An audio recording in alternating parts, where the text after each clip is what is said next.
நிமிடங்களிலேயே அது விபத்தில் சிக்கியது குறிப்பிடத்தக்கது. 2 விமானிகள், அதாவது பல்வேறு வருடங்களாக அவர்கள் பணியில் இருக்கும் அந்த விமானிகள், பணி ஊழியர்கள் உள்ளிட்டவர்கள் மட்டுமல்லாமல் பயணிகளும் இந்த விபத்தில் உயிரிழந்துள்ளது தற்பொழுது கடும் ஒரு அதிர்ச்சியையும் கவலையும் ஏற்படுத்தியது. குஜராத் மாநிலத்தினுடைய முன்னாள் முதல்வர் விஜய் ரூபானியும் அதில் ஒரு பயணியாக அவர் புறப்பட்டது மிக முக்கியமாக பார்க்கப்படுகிறது. பச்சிளம் குழந்தைகள் முதல் பெரியவர்கள் வரை இந்த விமானத்தில் பயணித்த ஒருவருடைய உயிர் கூட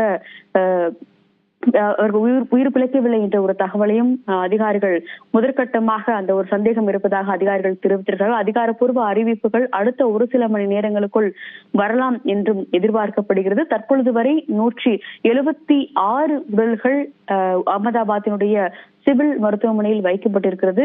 மற்றவை அருகில் இருக்கக்கூடிய மற்ற மருத்துவமனைகள் பிற உடல்கள் வைக்கப்பட்டுள்ளதாக அதிகாரிகள் தெரிவித்திருக்கிறார்கள். யார் யார் அதில் உயிரிழந்தார்கள், எத்தனை மாணவர்கள் இந்த விபத்தில் சிக்கியிருந்தார்கள் என்பது தொடர்பான அறிவிப்புகளையும் அடுத்த ஒரு சில மணி நேரங்களில் மாநில அரசாங்கம் அதிகாரப்பூர்வமாக வெளியிடும் என்ற ஒரு தகவலையும் அதிகாரிகள் தெரிவித்திருக்கிறார்கள். பாலா, சுசித்ரா, நம்ம தற்போதைய தகவல்களின் அடிப்படையில் விமானத்தில் பயணித்த 242 பேரில் யாரும் உயிர் பிழைத்திருக்க வாய்ப்பில்லை. 230 பயணிகள், 10 கேபின் குரூ, அதே போன்று 2 விமானிகள் உட்பட 242 பேரில் யாரும் உயிர் பிழைத்திருப்பதற்கான வாய்ப்பில்லை. விமானத்தினுடைய பெரும்பான்மையான பகுதிகள் முற்றிலும் உருக்குலைந்து எரிந்து சேதமடைந்த நிலையில் எரிந்த உடல்கள் என்பதை மீட்கும் பணிகள் என்பது நடைபெற்றுக் கொண்டிருக்கிறது. நீங்க குறிப்பிட்ட மாதிரி 176 உடல்கள் என்பது மருத்துவமனைக்கு கொண்டு வரப்பட்டிருக்கு. அதே நேரத்தில் விமானம் விழுந்த பகுதி என்பது அந்த மாணவர்கள் விடுதி, உணவகம், அந்த பகுதியிலிருந்தும் நிறைய மாணவர்கள் காயமடைந்த நிலையில மருத்துவமனைகள்ல அனுமதிக்கப்பட்டாங்க. அவர்களினுடைய நிலை என்னவாக இருக்கிறது? அது தொடர்பான தகவல்கள் எதுவும் கிடைக்குதா?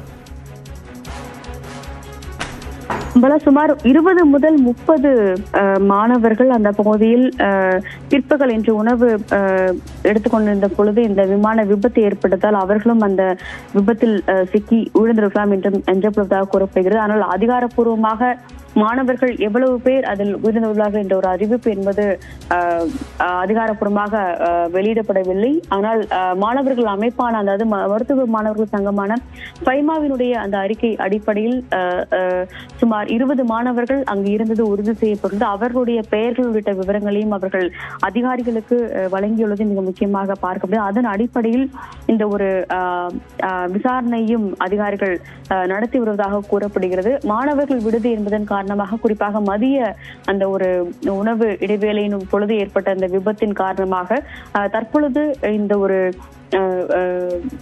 அந்த உயிரிழப்புகள் என்பது அதிகமாக இருப்பதற்கான வாய்ப்புகள் இருப்பதாகத்தான் கூறப்படுகிறது. குறிப்பாக பல்வேறு உடல்கள் கருகிய நிலையில் கண்டெடுக்கப்பட்டதால் அவர்களை அடையாளம் காணுவதில் சற்று சிரமம் இருப்பதாகவும், ஆனால் விரைவில் அந்த பணிகள் அனைத்துமே முடிவடையும் என்ற ஒரு தகவல்களையும் அதிகாரிகள் தெரிவித்திருக்கிறார்கள். நிச்சயமாக சுசித்ரா, இன்று பிற்பகல் 1:38 மணிக்கு அகமதாபாத் சர்தார் வல்லபாய் பட்டேல் விமான நிலையத்திலிருந்து புறப்பட்ட போயிங் 787-8 ட்ரீம்லைனர் பயணிகள் விமானம் என்பது புறப்பட்ட சில நிமிடங்களில் அகமதாபாத்திலேயே அங்கு விபத்திற்கு உள்ளாகி அதிலிருந்த பயணிகள் யாரும் தற்போது உயிர் பிழைத்திருக்க வாய்ப்பில்லை என்கிற சூழல் உருவாகி இருக்கிறது. போயிங் 787 ட்ரீம்லைனர் போன்ற விமானம், அதுவும் இந்த 12 ஆண்டுகள் ஆன இந்த விமானம் என்பது மிக குறிப்பாக ட்ரீம்லைனர் விமானம் விபத்தில் சிக்குவது இதுவே முதல் முறை என்ற தகவலும் வெளியாகி இருக்கிறது. அப்படி இருக்கக்கூடிய சூழலில் இந்த விமான விபத்து என்பது மிக பெரும் ஒரு சோக நிகழ்வாக மாறி இருக்கிறது. குடியரசுத் தலைவர் திரௌபதி முர்மு, பிரதமர் நரேந்திர மோடி, அதே போன்று எதிர்க்கட்சித் தலைவர் ராகுல் காந்தி, காங்கிரஸ் மூத்த தலைவர் சோனியா காந்தி உள்ளிட்ட பலரும் இந்த விபத்து தொடர்பான தங்களது இரங்கல்களையும் வருத்தங்களையும் பதிவு செய்திருக்கிறார்கள். இந்த சூழலில் குறிப்பிட்ட விபத்து நடந்த இடத்திற்கு மத்திய உள்துறை அமைச்சர் அமித்ஷா, குஜராத் முதலமைச்சர் உள்ளிட்டோரும் அங்கு விரைந்து மீட்பு பணிகளை பார்வையிடக்கூடிய சூழலும் தற்போது தொடர்ச்சியாக நடைபெற்றுக் கொண்டிருக்கிறது.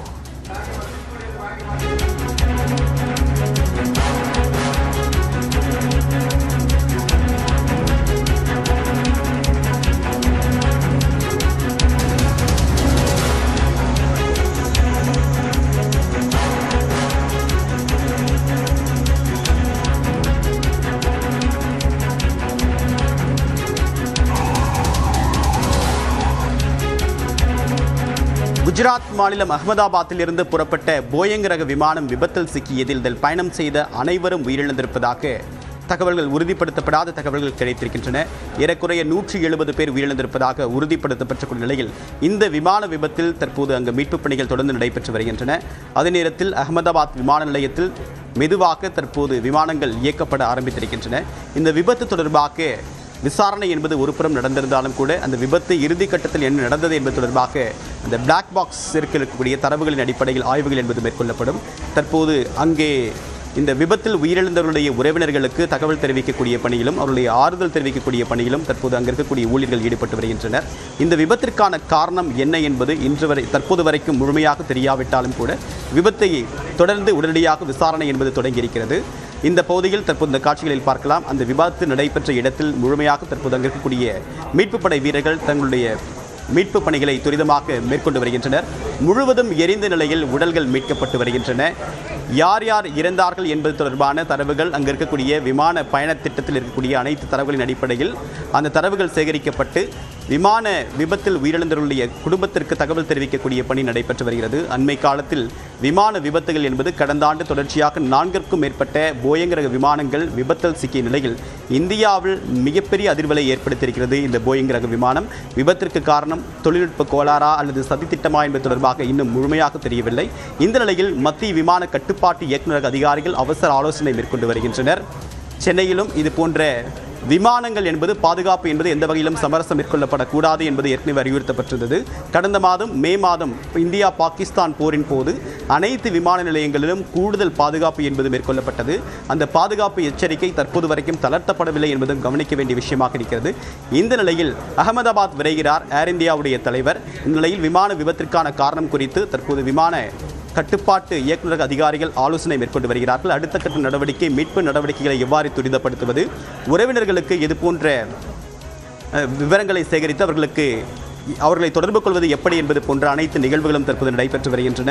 இந்த விமான விபத்து என்பது மிகப்பெரிய அதிர்வலை ஏற்படுத்தியிருக்கிறது.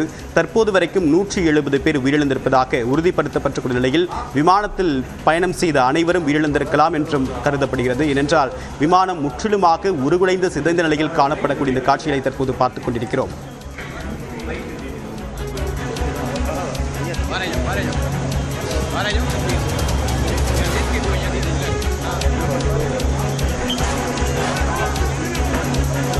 மத்திய விமான கட்டுப்பாட்டு இயக்குநர் அதிகாரிகள் தற்போது விசாரணை என்பது மேற்கொண்டிருக்கிறார்கள். தீவிர ஆலோசனை மேற்கொண்டு வருகிறார்கள். இந்த விபத்துக்கான முதலில் தற்போது மீட்பு நடவடிக்கையில் தான் இது போன்ற விமான விபத்து நடைபெற்ற உடனடியாக மீட்பு நடவடிக்கையில் கவனம் செலுத்தப்படும். அதற்கு பிறகு விசாரணை என்பது நடத்தப்படும்.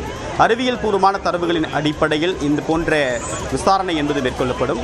அகமதாபாத் நகர் பகுதியிலேயே இந்த விமானம் விபத்தில் சிக்கியதன் காரணமாக அந்த நகர்பகுதி முழுவதுமாக ஒரு பெரும் பதற்றம் என்பது நீடிக்கிறது. இந்த நிலையில் மீட்பு பணிகள் துரிதப்படுத்தப்பட்டு மக்களுடைய இயல்பு வாழ்க்கை பாதிக்காத வகையில் தற்போது அந்த பகுதிகளில் மீட்பு பணிகள் துரிதப்படுத்தப்பட்டிருக்கின்றன. அண்மை காலங்களில் விமான விபத்து என்பது பெரும்பாலும் கடல் பகுதியில் மேல் நடக்கும். ஆனால் இந்த நகர்பகுதியில் நடைபெற்ற இந்த விமான விபத்து என்பது மிகப்பெரிய அதிர்வலை ஏற்படுத்தியிருக்கிறது. அங்கு குடியிருந்த மக்களுக்கும் கடும் பாதிப்பை ஏற்படுத்தியிருக்கிறது. இதில் பயணம் செய்தது யார் யார் என்பது தொடர்பான தரவுகள் சேகரிக்க விமான நிலைய ஊழியர்கள் தயாராகி வருகின்றனர். இந்த நிலையில் ஏர் இந்தியாவிடம் உள்ள விமானங்களின் நிலை குறித்து அறிக்கை கேட்டிருப்பதாகவும் அண்மை தகவல் கிடைத்திருக்கிறது. ஏர் இந்தியா அண்மையில் மத்திய அரசு கட்டுப்பாட்டிலிருந்து அதற்கு பிறகு அதனுடைய ஒட்டுமொத்த பங்கையும் மத்திய அரசு விற்பனை செய்ததும் குறிப்பிடத்தக்கது. அதனுடைய ஒட்டுமொத்தமாக இருக்கக்கூடிய விமானங்களில் மெல்ல மெல்ல அதனுடைய தரத்தை மேம்படுத்துவதற்கு ஏர் இந்தியா நிறுவனம் முயற்சித்து மேற்கொண்டு வந்த நிலையில் இந்த விமான விபத்து என்பது பல்வேறு கேள்விகளையும் எழுப்பியிருக்கிறது. ஏர் இந்தியாவிடம் உள்ள எத்தனை விமானங்கள் இருக்கின்றன, அந்த விமானங்களுடைய தரம் என்ன, அதில் இருக்கக்கூடிய பணிகளுடைய பாதுகாப்பு என்பது போன்ற பல்வேறு கேள்விகள் என்பது தற்போது முன்வைக்கப்பட்டு வருகிறது. அதனுடைய ஒரு அங்கமாகத்தான் ஏர் இந்தியாவிடம் உள்ள விமானங்களின் நிலை குறித்து அறிக்கை தாக்கல் செய்ய உத்தரவு பிறப்பித்திருக்கிறது. இதன் மூலமாக அந்த விமானம் பாதுகாப்பான வகையில் இருந்ததா அல்லது பறப்பதற்கு தகுதி வாய்ந்த வகையில் இருந்ததா, பயணிகளை சுமந்து செல்லக்கூடிய அளவுக்கு அது தரம் உறுதி செய்யப்பட்டதா, பறப்பதற்கு முன்னதாக மேற்கொள்ள வேண்டிய அனைத்து சோதனைகளையும் செய்யப்பட்டதா என்பது போன்ற பல்வேறு கேள்விகளுக்கு விடை அறிந்து கொள்ள முடியும். இந்த விசாரணை என்பது ஏர் இந்திய விமானங்கள் மட்டும் கிடையாது. அடுத்தடுத்ததாக தற்போது இந்திய விமான கட்டுப்பாட்டுக்கு சொந்தமாக இருக்கக்கூடிய இந்திய விமான நிலையங்களில் பறக்கக்கூடிய அனைத்து விமானங்களிலும் இதனுடைய தரம் என்பது சோதிக்கப்படும். ஏற்கனவே பாதுகாப்பு கருதி இந்திய விமான நிலையங்கள் கண்காணிப்பு வளையத்தில் கொண்டு வரப்பட்ட நிலையில் இந்த விமான விபத்து என்பது பெரும் அதிர்வலை ஏற்படுத்தியிருக்கிறது. தற்போது கதிரவன் குஜராத் வாழ் தமிழர் நம்முடைய இணைகிறார். சார் வணக்கம். என்ன நடந்தது? நீங்க அங்க இருந்தீங்களா? எதை பார்க்க முடிந்தது? ஹலோ, வணக்கம் சார்.